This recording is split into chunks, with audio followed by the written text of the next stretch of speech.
Rico Montalvo. Mike Schiller. I'll probably hold it this way, huh? Yeah, perfect. I'll take it off. That's fine. What am I saying? Never done that. Didn't know it was that hard to do either. I was like, oh, it's kind of... Before this, I graduated high school and then started volunteering at West Pierce in emergency management. So having like no experience in any of this at all has been just amazing, kind of just being thrown right into it and being able to do all this stuff on the drill ground, even in here at the EMS and getting paid for it. Yeah, it's been amazing. It's been tough. It's been a grind.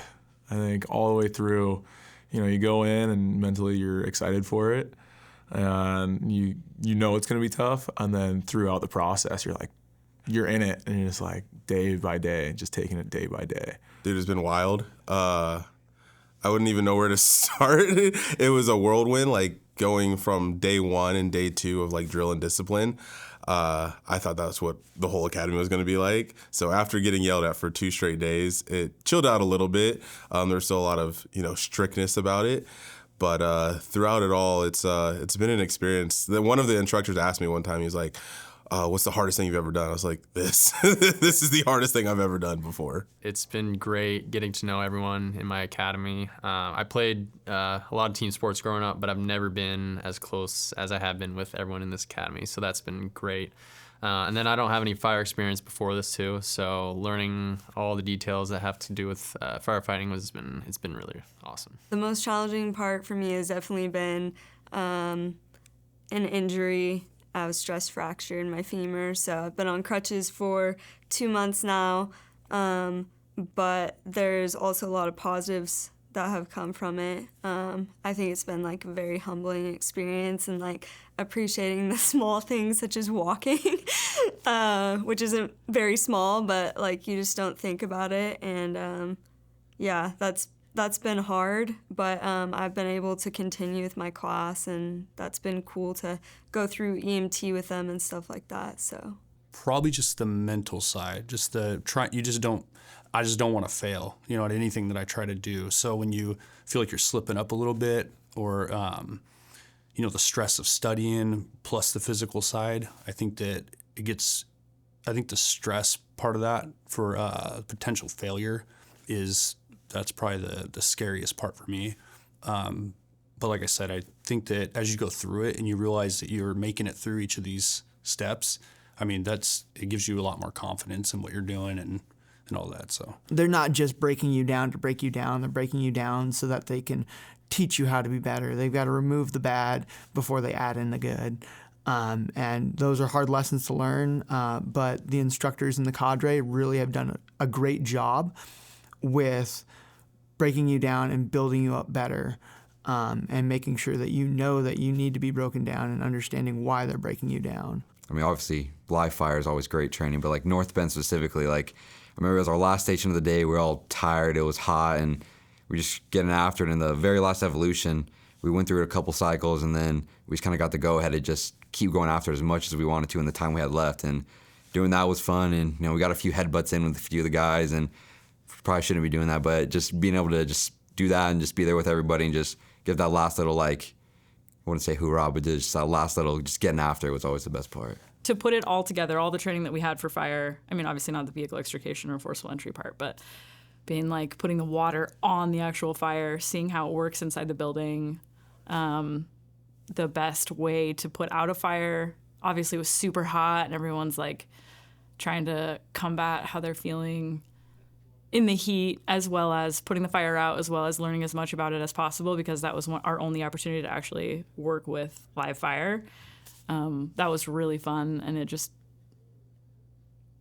was overwhelming in a really excited way. I think the funniest thing that I don't think I'll ever forget is when, are we allowed to drop names or anything? Okay.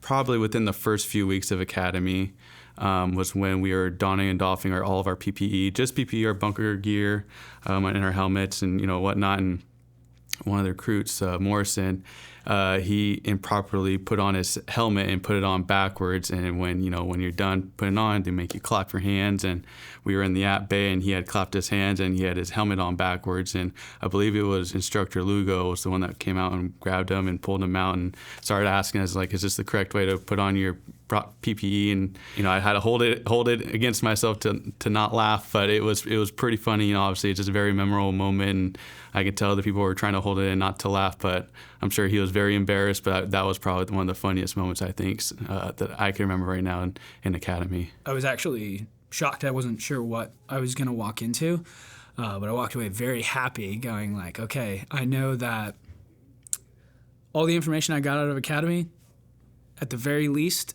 it was the top level that I could get. There was nothing lacking for instruction, I would say.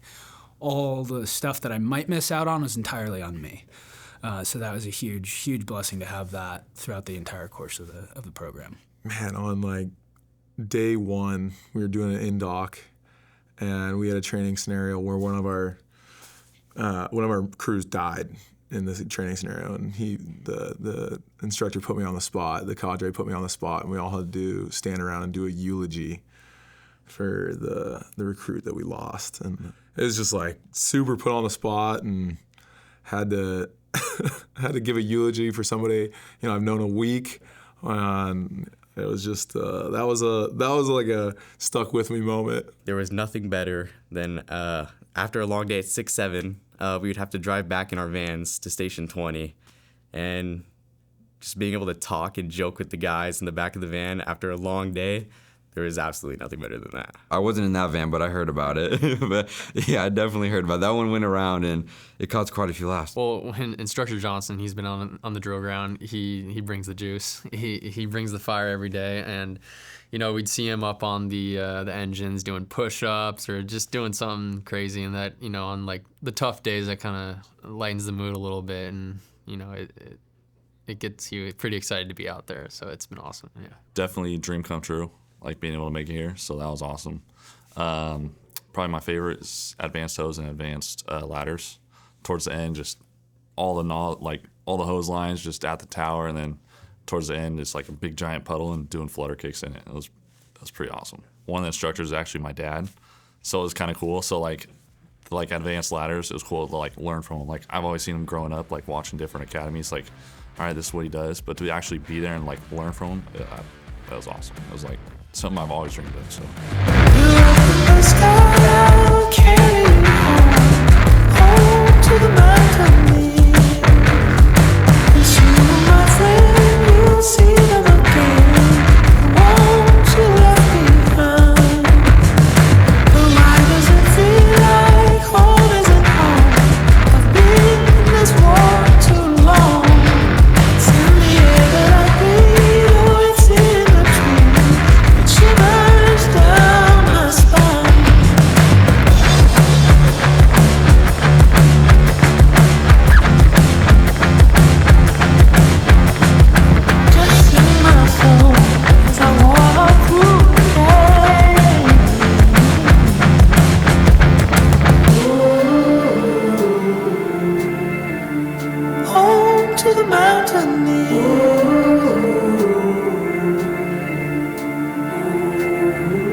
Home to the mountain.